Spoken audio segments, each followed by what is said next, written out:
I just don't want to spend hours and hours waiting for this guy if he's not going to show, you know.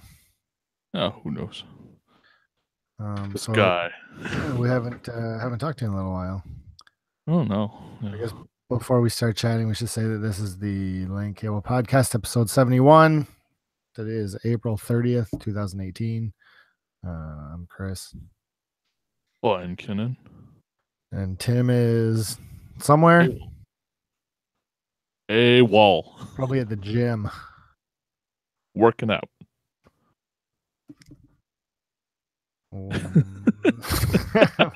That's all. That's all. Working out his muscles. Yep. You've been playing any games this week? Me? Not this week. I think we talked about it. Like it's been like a rough couple of weeks for me lately. Talk about it. It's just been, I don't know. Like there comes a time when you have to think about priorities between like, I mean, like the gaming stuff is all fun and it's good personal stuff, but at the same time, like you have to worry about like how your kids heading and that kind of stuff and work. Oh God, work. I get it, dude. Do you know I had the same thing this week where, and video games will always take second seat. Yep.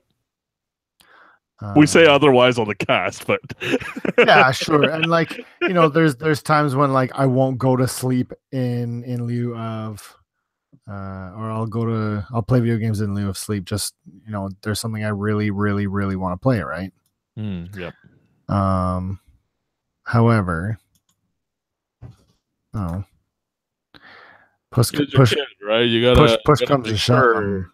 He's gonna be or she's gonna be good because they're gonna have to keep paying for your retirement home when you get to that age. That's not my plan.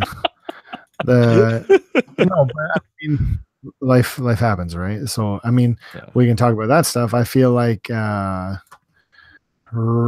recently we went to, I don't know if I told you this or not, probably not. I went to a thing not like this past weekend, but the weekend before. At the Burlington Art Gallery. And so it was just an open house kind of thing, and I guess they had kid events, but it was also just come and check it out, right? Sure. And the Burlington Art Gallery has this really interesting guild system. I don't know if that's what it's called, but they have like a number of different guilds, like 7 guilds or something. And so there's like and I'm gonna get this wrong, but say there's like Fine Arts Guild and Textiles Guild and whatever else other guild. And so one place we stopped in was at the Photography Guild. And so the idea is that there's different branches of the art gallery, and that it's not so much just a display thing, but you can like people do art there too. It reminded me of so it's like a maker space, kind of, and it made me think of those offices that like are like workspaces for people to go. Yeah. You rent like a area there basically in lieu of your home office, and work there. Yeah. But you can like share ideas and whatever those things too, right? Yeah. And so that's the idea of this thing, where it's just you can go and do stuff, but you have to be a member of the Burlington Art Gallery and you have to be a member of a guild. So you join the art gallery and then you join a guild, and then you can just kind of like show up and chat with people. Man, that sounds so summer camp, and it sounds cool, actually. Yeah, it does. It sounds really cool. And so we walked around and we went into I went with our friend Tom. And so we were just poking around and talking to people and checking things out. And the dude, everybody was super nice. Like everybody we met was amazing, right? I think there's I'm not deep into the art world, but I assume that most people are pretty decent given what this is, right? Sure. But we went to the Wood Carvers Guild thing, and they were super nice, and like they made, because we brought our kids, and they gave them like a wooden ring that they had made and put like a plastic ruby into, and they made like a wood burning like name tag thing, you know. Okay. But they didn't let them handle the sharp carving tools or stuff. No. Just show up and see what they did. Actually, they had one thing that was kind of cool is that they had like for kids, they had like a collabo thing where they went to the woodcutters one and they got like they could pick like an animal, like the shape of an animal, and then bring that one over to the paint one and paint it. And so that's kind of cool to bring it to different things and do different things with it, right? Cool. So I joined a guild last week. A real life guild. Okay. Yeah. So we're gonna go tomorrow and see what it's like. Wow, that sounds real neat, man. Yeah, I mean, part of the podcast is also create rather than just consume, right? Yeah. Do you think you're going to be creating as much as Jane and stuff, or? Well, I hope so because it wasn't inexpensive, right? buy a year membership, and I mean, the guy I talked to, I don't really have a ton of experience making things out of wood, but the people there made it seem very much like, show up and we'll figure it out. And I was like, yeah, but I don't know how to do anything. And he's like, yeah, well, there's a lot of people here that do. I was like, okay, but I don't. And he was like, oh, I get that, but if you come, then people will help you out. And we have a great wealth of knowledge, and everybody's really excited to have new people show up. So that sounds so cool, man. Yeah, it's a really positive place, man. Yeah, it felt really good. And so I think it's human nature to want to belong to something, right? Sure. And it's from the people that were there on that day. It's all retirees, which is fine because it's cool to hang out with, like, just this wealth of knowledge, right? They said, bring an idea, we'll get you started. Don't worry about that. I'm like, all right. So I guess there's not really like formal classes. I think sometimes they do like a workshop where everybody does the same thing, but for the most part, it's just show up and work on what you're working on. Yeah. If you want to fix something, they can probably give you an idea of how to approach it, that sort of thing. I think the idea is Tuesday nights we'll pop out there and, nice. So with all of that, like, are you like that whole makerspace thing is like something I've been following for quite a while. It's like Tested is this offshoot from Giant Bomb and the Whiskey Media days. They do nothing but this kind of maker stuff, and it's been interesting to see it grow with like 3D printing and all that stuff coming out now. It's like you can do all sorts of creative things that you couldn't really dream of before, and with the internet the way that it is, sharing ideas, sharing techniques is something that's cool and new, man. Well, and it's sorry, go ahead. Yeah, no, go ahead. I was gonna say, I think it's I think it's one thing to be able to look on the internet for how to do things. There's a wealth of knowledge on the internet too, but I think there's something different to going somewhere and talking to people who like really know what they're talking about. Yeah, or even if they don't know what they're talking about more than I do. Did you house shop in school? I did for sure. What'd you make? I made a bowl. Yeah, like a wooden bowl. I made a turtle bank, like a piggy bank that my kid still uses. Cool. So that's kind of fun. Yeah, I made a chessboard and and a bench that opens up where you can put all your stuff into there. Yeah, sure. No, it's a big bench for lots of weed. Yeah. Oh man, that stuff was like kind of cool in high school or junior high. Sorry, man. So yeah, like besides that, like 2 weeks ago, we had a nice little get together online, basically to play Yakuza 6. You were pretty far ahead of me, and now you're done. I haven't played since then, but it's interesting. I think we should maybe talk a bit about the beginning parts about it. How far are you right now? They're just getting back to Kamurocho, so he went to Hiroshima. Okay. Yeah, and then they're coming back. Now, what I regret not starting was the whole baseball arc. I'm not sure if I could, but because like it was getting to be nighttime by the time I got to that, they basically said it has to be during daytime, right? Mm-hmm. So that kind of sucks, but yeah, I'm back in Kamurocho sort of thing. So tell me, like, I have my own thoughts about the graphics, but what were your thoughts about it? Because this is a whole new graphics engine. They're trying to push that. That's like a new look and everything. It looks okay. I think Yeah. the thing that we had talked about, and I think that it's a fair criticism, is the mechanics.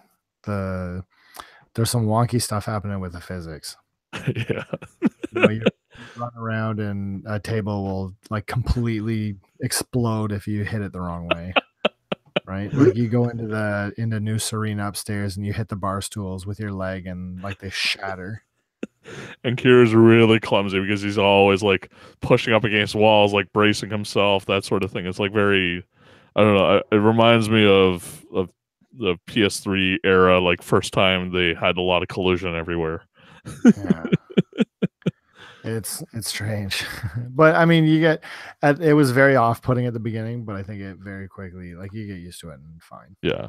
I mean, like in the old Yakuza, even in Zero, they had like canned animations all the time, right? And then in this one, what I found, and it was something that kind of caught my eye even in previews, was seeing that they didn't have as many animations. A lot of times you just would have like a person's face talking without even the like canned gestures of like, when somebody was embarrassed, they would kind of like wipe their forehead, kind of like turn their head to the side and then look down, sort of thing. Like just like mouth moving, right? Yeah, yeah, yeah. It's just straightforward mouth moving sort of thing. So not as much, yes, yeah, emotion and emoting from their bodies. Mhm. And then the other thing was just I saw like weird like aliasing like tearing effects. Like it was almost like the game was it didn't have VSync on, so it was tearing all the time. And I don't know if it's just because I'm playing on a regular PlayStation and That it may well doesn't be happen on the Pro. because I'm playing on Pro and I haven't had that problem. But I've also Okay. read that people have been having those issues, and Okay. so I wonder if it is an OG PlayStation thing. Yeah. Yeah. But I mean, like I like the looks. You can't even. It's not even comparable because when they'll at the very beginning of the game they kind of mixed some of the old stuff from Yakuza 5, I guess. Mm. And because they had some old FMV and old stuff there and then transitioned into 6 at some points because they had flashbacks. Mhm. So it's really jarring to see the difference between the two because you just see like tons and tons and tons of more like texture details, like hair, that sort of Yeah, thing. and Kamurocho looks gorgeous. It Oh looks yeah, so nice running around, like incredible level of detail everywhere, like little things that you didn't notice before, well, that weren't there before, right? and we're talking about the lighting too, right? The lighting was like the first time you step in there, it's just like lights everywhere. Yeah, So yeah. I had the same feeling the first time I played Sleeping Dogs. oh yeah, yeah, yeah, yeah. That's Like a just really good comparison. so impressed by the physical environment, you know. Yeah, yeah. Game wise, I know we were talking about the fighting system. Isn't I don't know how I feel about it still. I mean, if It's pretty bland. There's not a lot to it I found. yeah, like, and I don't. I don't know if it's just because I really liked beast mode before, but you're right. The part where you basically have to what you do in this game is you build up your heat bar, which is now like a dragon meter, and you have to fill in spheres, and then you have to basically burst it.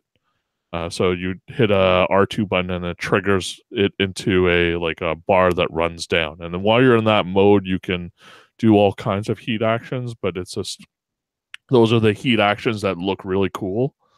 I wish it wasn't like that because you have to drain your whole entire bar and then rebuild it back up again all the time. Yeah. It's kind of annoying because you're going to be always at a phase where you don't have the ability to do any of the minor heat moves, which include like countering and stuff like that. Mhm. So Yeah, yeah, I'm not in love with it. I mean, yeah, it's fine. yeah, But I think it's been done better in other games. yeah. But the smooth transition from walking Oh around in the my street goodness, into so people good. like running into you and then back out again. That's been real impressive. Yeah. I love that stuff. Yeah, I mean, I don't want to, and I'm sure that you don't want to either. Like, talk about story at all. But there's things I would like to talk about at some point. Sure. So yeah, keep plugging away. Yep. I think So as a series veteran, like it's great to talk to people who played Zero and kind of how they felt, but there's some things that I want to talk about that require a little more knowledge of the overarching themes, you know. Yeah. So I'm not your guy, no. Oh no. And I guess specifically 2 and 3. Yeah. Like there's things that I want to talk about that are not part of kind of the new trilogy, right? Yeah. Like it kind of comes in 2 arcs. Like I feel like 1, 2, 3 go together, and 4, 5, 6 go together, right? For sure.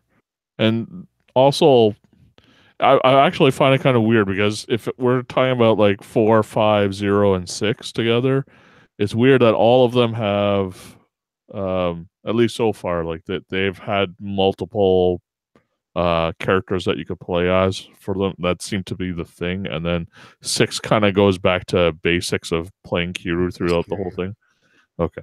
So I don't know yet if that's the case, but yeah, if it is, then yeah, it's kind of weird that went back to that, but I guess that's the way to focus in the story on him. It's an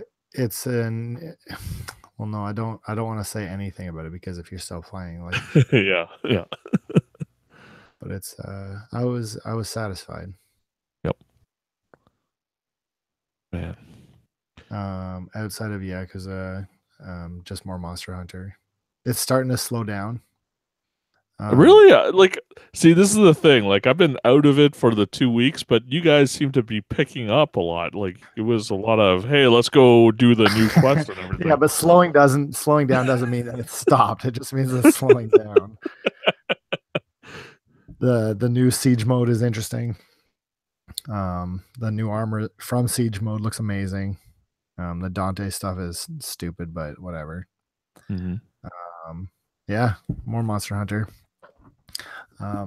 The other game I picked up though is a game on Steam. I'm not usually a big Steam guy, you know. Nope. But it was the only way that I could play Earth Defense Force Wing Diver the Shooter. Did you hear about this thing? No.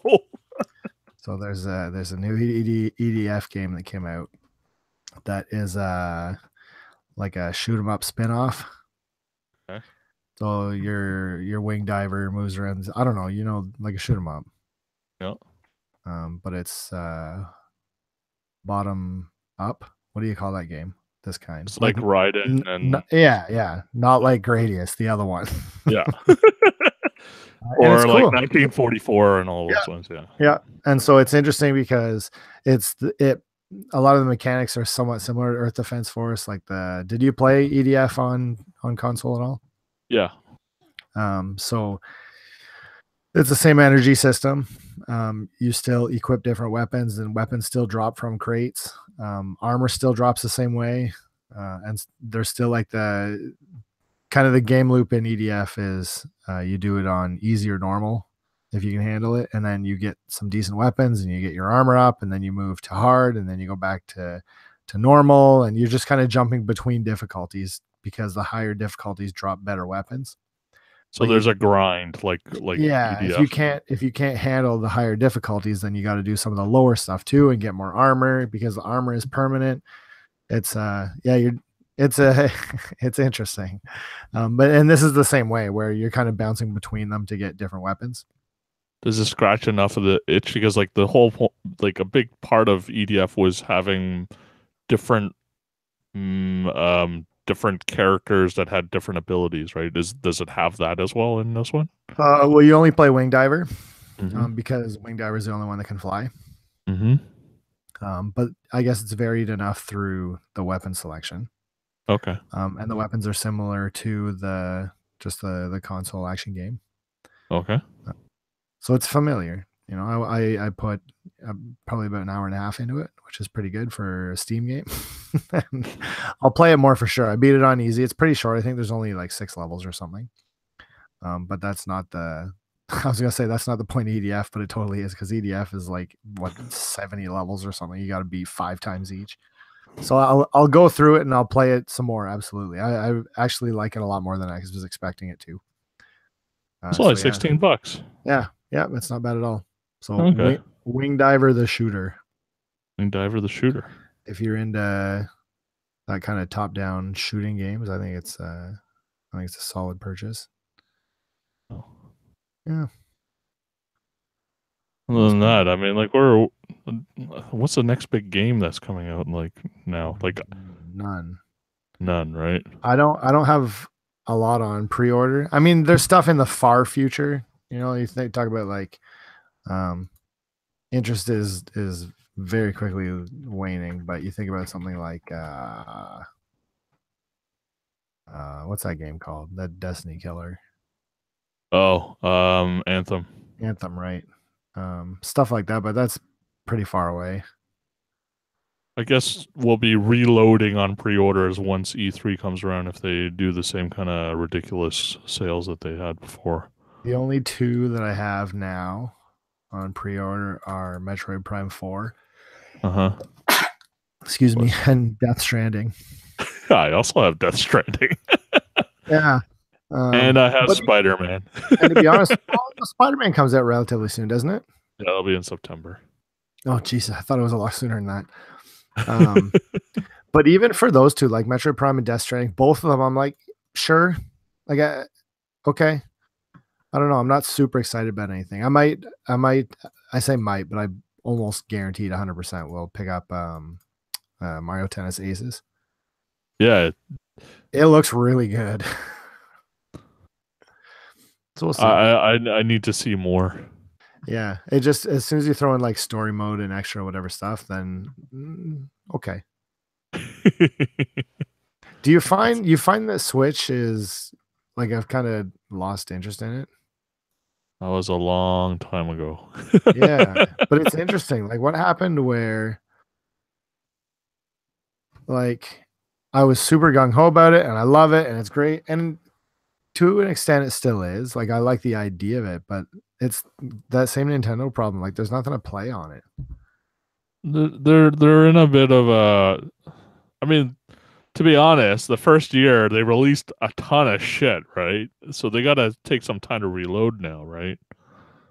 I don't think the third parties knew what was going to happen, so they didn't really like. They would have started developing games when launch happened, right? Or slightly before launch, and then we would have games now probably if we're following a PlayStation Xbox model. But with everybody being surprised at how well it sold, they probably started like developing last year, so we can't expect much until 2 years from now probably. Sure. So that's why I think Nintendo's been doing the smart thing for them, which is pushing the indie stuff because they have to fill the gaps with something. They don't have anything, and like the third parties don't have anything, so it would be just empty if we didn't have like that stupid Neo Geo collection and stuff like that coming out, right? Yeah. But it's not of any interest to guys like you and me because we've been in gaming for so long, and you know, I don't know. Like for me personally, because I buy a lot on Steam, it doesn't make sense for me to buy on Switch. If that makes any sense. Yeah.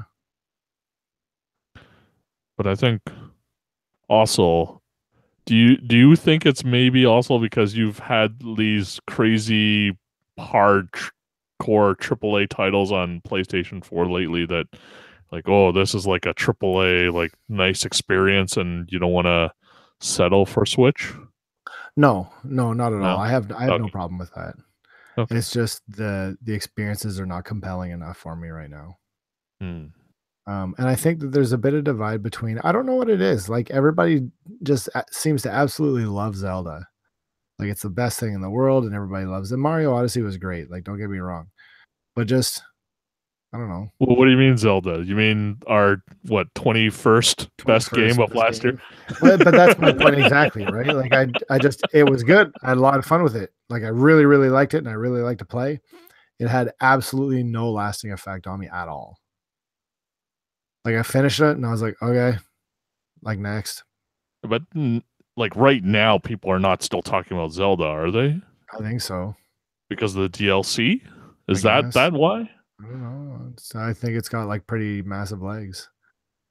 It's just the Hmm. same thing happened with Wii U, where like there's a whole bunch of games came out and they were all really, really exciting. And I wanted to play a ton of video games. And then nothing came out for like a super long time and you just kind of lost track. Hmm. Well, I don't know. Maybe Nintendo can do or they're planning to do maybe a soft relaunch, like a year or two thing, if sales die down. Because like they're not compelled to do anything crazy for you right now, right? Yeah. That's the other thing. Yeah. And And it's and you have the added disadvantage maybe of playing Wii U games. So Wii U ports to Switch don't really interest yeah. you either. That's the other problem. Yeah, for sure.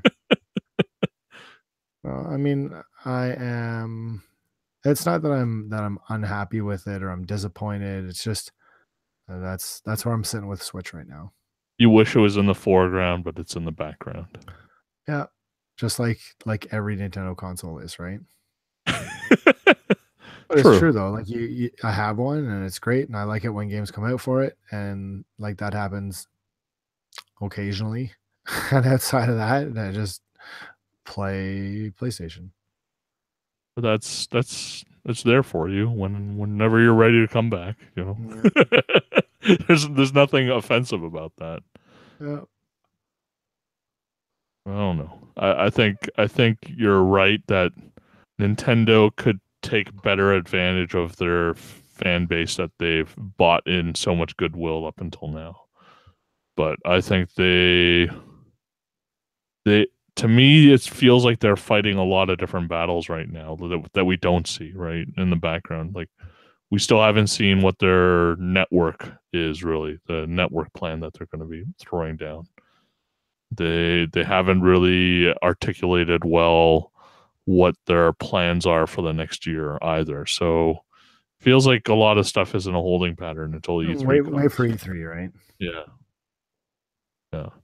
And that's the other thing too. Nintendo doesn't have like PlayStation has other events that they have during out the year, right? Where they make other announcements of stuff. It doesn't all happen in E3, but they do the majority of it there. But Nintendo basically has Directs. E3 and TGS.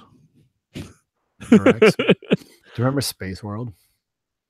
Yeah, Space World. I miss Space Yeah. World. Oh yeah, directs. Maybe that's the other thing. They haven't really made any cool announcements in directs lately. Yeah. Maybe with that new president, things will change. I read an article about him that I thought was kind of interesting. Tell me what I read. he said something or did something. I was like, huh, it's interesting. But now I can't remember what it was. This is the best show ever. Well, I think they were mentioning how he's of Iwata's generation, right? So it was something that they were saying, like around the same age group, around the same way of thinking is what they're saying. So they're hoping that it'll continue a little bit to bring Iwata's vision more in, I'm guessing. He said he grew up with the Famicom and stuff, and he's only 46 years old, so he's pretty young, right? It is. He likes Golf Story. That's what you hooked on. It was. I remember reading that. What was it?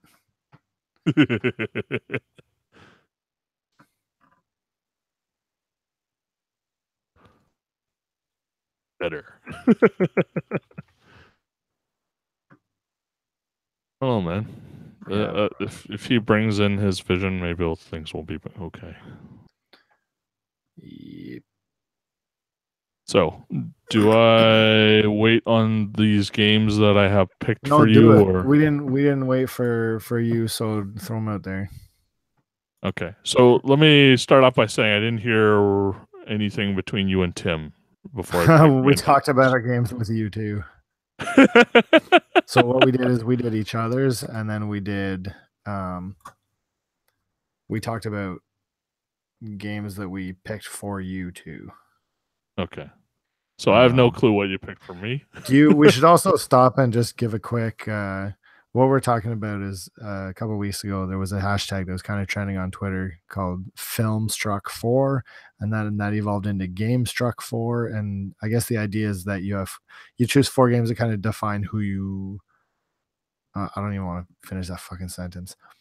4 games that you really like. 4 games that had some kind of lasting impact. Like, I'm really, really, really strongly trying to avoid saying like the 4 games that Define you. define you as a gamer, which makes me want to fucking barf. Oh no, I thought it was define you as a person. Oh, okay. That's that then. So for you, my first game was Incredible Crisis. That's weird. Why? We talked about Incredible Crisis last week. I can't remember the context, but like it absolutely came up, which is kind of funny. I like when I think Chris game and I think like eccentric. That's the one. I think what it was Tim brought up another game that was maybe somewhat similar. Sure. And then it kind of spun from there. Yeah, but Incredible Crisis. That's interesting. Second one is, and this is speaking towards your work, okay? This is how I looked at it, is Lemmings. Gross. That's disgusting. That is your life, man. Trying to herd these idiots into where they need to go and they not wanting to go there. But it's completely separate though. Like I don't when I think about work, I don't want to do work. Like work and school are not together at all. Sure. Final Fantasy VII is also something that speaks when I think of you. Pick man. any of them other than that one. Sorry, I meant 8 actually. You don't know me at all. No, I meant 8. I was just trying to get a reaction from you. Even 8. I know you have a hard on for 8. You've always had. That was your thing. Okay, what else? And long live the Queen. You're fucking weird. Tim did so much better. Can I tell you that Tim picked Long Live the Queen for you? Sweet. Well, your life is basically a princess raising game now. Yeah. You want to hear my picks for Tim? Number 1 is Code Blue. It's a FMV PC hospital simulation. FMV You're game. weird. I don't know if you understood what you were supposed to do with this thing. That speaks to his life, man. Shenzhen IO. Yep, I have that on my list too. Binding of Isaac. Oh no, I didn't. Oh, you didn't have Shenzhen. I should have. I didn't. What is this? Oh yeah, no, I didn't. Binding of Isaac. I had that one for sure. And Street Fighter Alpha 3, because I remember you guys playing that dramatic mode like all the time. Alpha 3, really? Yeah. I don't remember that at all. I would consider that list, both of those lists, a complete failure. I don't see the connection in either of those. Mine, I don't have Tim's notes for what he picked for you. Sure. But my 4 were Suikoden 2. Yeah. Yakuza 2. Yeah. 2 is like the big one of the ones that you like, right? Yeah.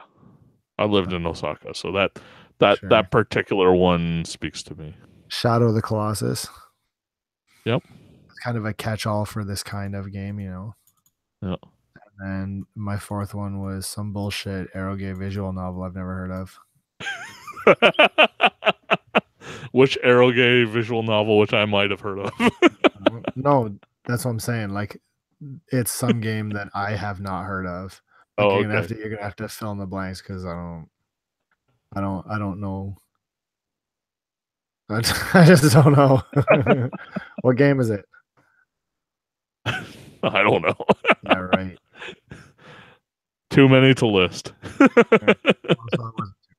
Wasn't too far off. For myself, I had Miramasa. I like that game a lot. I love that game so much. Just the food is enough to make me like. Suikoden 2. Yep.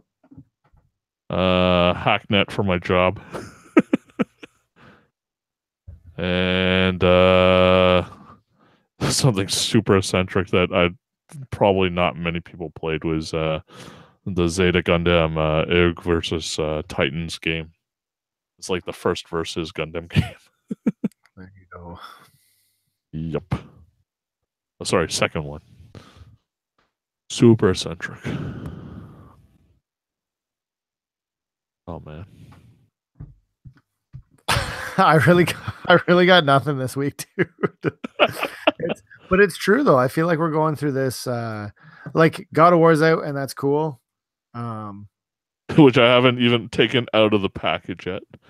Yeah, just other things are happening. I think that in the winter it's a lot easier to talk about video games because you're inside a lot more. Yeah. I've been busy. I've been doing like home repair, man. Like I don't know if we want to talk about that, but it's like putting shelving in the bathroom, like fixing faucets and crap, and like also taking care of toilet seats that people break in my house. Yeah. It's the third time that I've had to replace the damn toilet seat in the past like year and a half. Like I don't understand. That's how it goes. That's how it goes. I don't know.